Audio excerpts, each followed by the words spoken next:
یہ کلمے کی کیا بات ہے؟ کلمے کی کوئی بات نہیں، یہ بھی ان پڑھ مولویوں نے بات بنا رکھی ہے، جو کلمہ ہم پڑھتے ہیں ناراض نہ ہونا، آپ بات چل پڑیے، یہ کہاں قرآن میں؟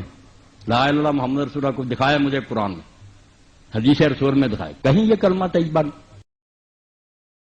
کہانیاں، جھوٹ، فراڈ، کوڑ، ٹھیک ہے عثمان بھائی، کوڑ، سب کچھ فراڈ دسے ہے۔ اچھا یہ جو مسلم کی حدیث ہے نا، یہ بخاری میں بھی موجود ہے کتاب الایمان میں 8 نمبر پہ، کہ نبی علیہ السلام نے فرمایا اسلام کی بنیاد 5 چیزوں پہ ہے۔ صحیح مسلم میں تو ڈیٹیل ہے 93، بخاری میں 08۔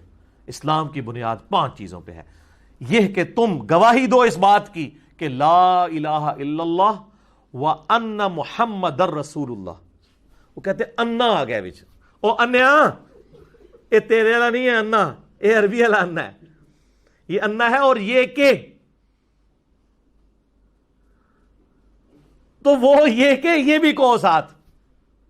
کہتا نہیں وہ کلمہ تو محمد رسول اللہ اے تے آیا ہے، محمد رسول اللہ، او انیا، او انا دی وجہ نال آیا ہے، کیونکہ انا جب ہوتا ہے نا تو یہ عربی کا قاعدہ ہے، ویسے تو ہر لفظ حالت رفع میں ہوتا ہے،